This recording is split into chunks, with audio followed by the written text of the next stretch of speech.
1 number থেকে লিখে দিচ্ছি, আপনি যা লেখছেন সেটা আর কি মিলাই নিন, হইলে তো হয়েছে, না হইলে কিছু করার নাই। যেমন আমার বাসার সামনে কিছু নাই, এটা হলো প্রেজেন্ট ইনডিফিনিট টেন্সের উদাহরণ, there is nothing in front of my house. হইছে? এইটাই তো হবে, এছাড়া তো কিছু হবে না। যে there is nothing in front of my house, যে আমার একটা আমার বাসার সামনে কিছুই নাই। আবার এটাকে আপনি এই যে দেয়ার ইজ নাথিং না দিয়ে ইজের সাথে নট দিয়ে আবার এখানে নাথিং এর জায়গায় এনিথিংও দিতে পারেন। যেহেতু আমরা ইজের সাথে নট দিই নাই, এখানে মানে সরাসরি নাথিং দিয়ে দিলাম আর কি। যেমন there isn't anything in front of my house, অথবা there is nothing in front of my house. এটা হলো প্রেজেন্ট ইনডিফিনিট টেন্স। 2 নাম্বারটা দেখেন, প্রেজেন্ট কন্টিনিউয়াস টেন্স, তোমরা কোথায় যাচ্ছ, এটা তো সবাই পারে, ওয়্যার আর ইউ গোয়িং, তাই তো? এইগুলা জীবনেও কাজে লাগবে না, কিন্তু সহজ জিনিস। Where are you going. তারপরে দেখেন যে আপনি কি কোথাও গিয়েছেন, তাহলে এইখানে যে যাওয়াটা আপনার কি সমাপ্ত বোঝাচ্ছে না? সো এটা হলো প্রেজেন্ট পারফেক্ট টেন্সের উদাহরণ। হ্যাভ ইউ গন এনিহোয়ার অথবা সামহোয়ার। আমি লিখছি সামহোয়ার, হবে তো, সমস্যা নেই। Have you gone anywhere or somewhere. তারপর এটা দেখেন, এটা তো মনে হয় লেখেন নাই, লেখছেন এটা যে কখন থেকে সে ঢাকায় থাকছে। সো আমাদের যেই প্রত্যেকটা টেন্সে 2 ধরনের আপনার কন্টিনিউয়াস টেন্স হয়, একটা হলো সিম্পল কন্টিনিউয়াস আর একটা হলো perfect continuous tense. Simple continuous tense এবং পারফেক্ট কন্টিনিউয়াস টেন্সের মধ্যে মেইন যে ডিফারেন্সটা সেটা হলো, একটা কন্টিনিউয়াসে আপনার সময় থাকবে, আপনি একটু খাতার মধ্যে নোট করতে পারেন, খাতার মধ্যে একটু নোট করেন।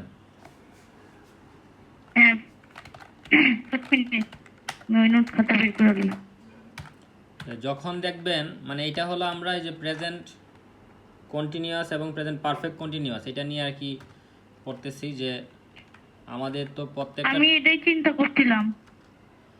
আচ্ছা আমি যেটা বলি এটা একটু শুনেন মনোযোগ দিয়ে, যে আমাদের প্রত্যেকটা টেন্সে 2 ধরনের কন্টিনিউয়াস আছে, একটা হলো আপনার সিম্পল কন্টিনিউয়াস, আর একটা হলো আমাদের যে পারফেক্ট কন্টিনিউয়াস। পারফেক্ট।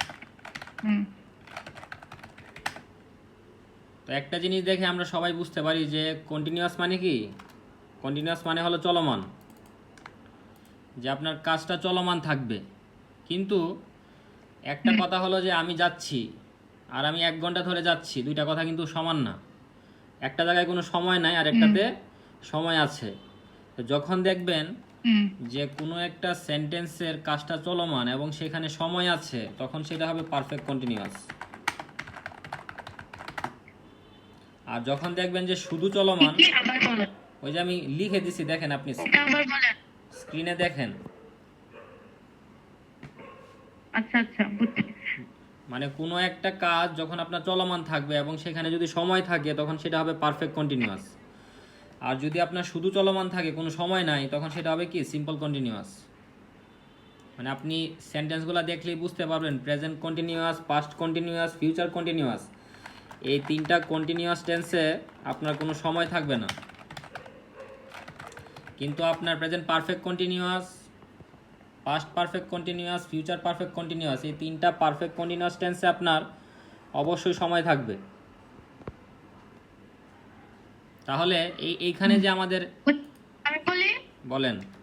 পারফেক্ট কন্টিনিউয়াসে সময় সহ চলমান কাজ, আর হলো কি শুধু সিম্পলি হচ্ছে কোন সময়ের উল্লেখ থাকবে না, শুধু চলমান। হ্যাঁ, যেমন দেখেন আমি যদি 2টা এক্সাম্পল লিখি, আই এম রিডিং, আরেকটা হলো কি I have been reading since morning, অথবা আমাদের এভাবে থাকে যে ফর 2 আওয়ার্স,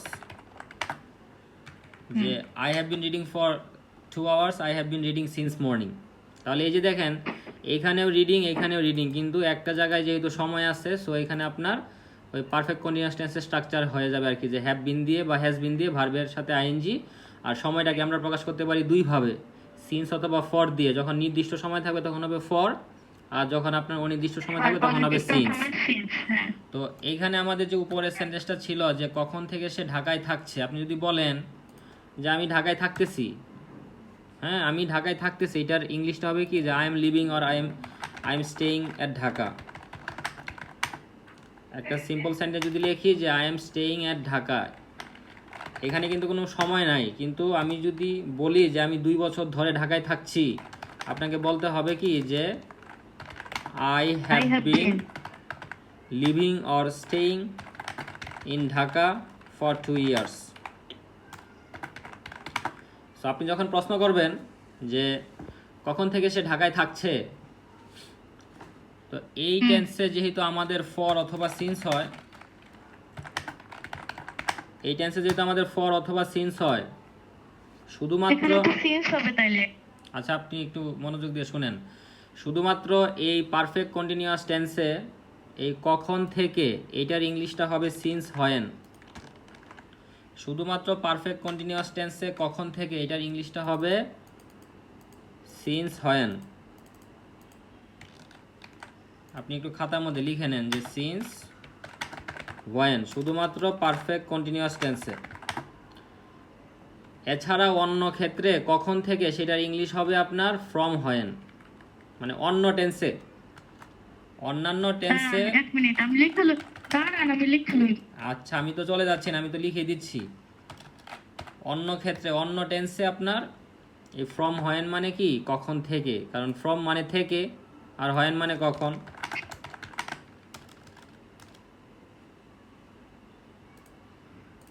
এত ফ্রন্ট চেঞ্জ করতে হয় ঝামেলা।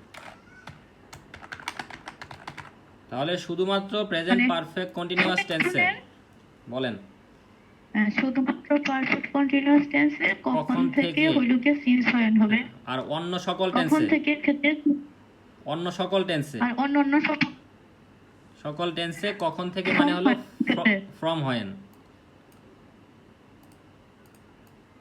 সংশয়টা কোন ক্ষেত্রে? অন্য সকল টেন্সে, পারফেক্ট কন্টিনিউয়াস ছাড়া। বুঝছি। যেহেতু আমাদের এখানে সময়টা আমরা বুঝাই কিভাবে ফর অথবা সিন্স দিয়ে, সো এখানে কখন থেকে এটাকে আপনি সিন্স হয়েন দিয়ে বলার চেষ্টা করবেন। সো আমাদের এই উপরের সেন্টেন্সের ইংলিশের ট্রান্সলেটটা হবে কি যে কখন থেকে সে ঢাকায় থাকছে, এখানে আপনি যে since when has he been, since when he have been, he has been না has he been, because you are making a question. প্রশ্ন করলে অক্সিলারি ভার্বটা সাবজেক্টের আগে চলে আসবে।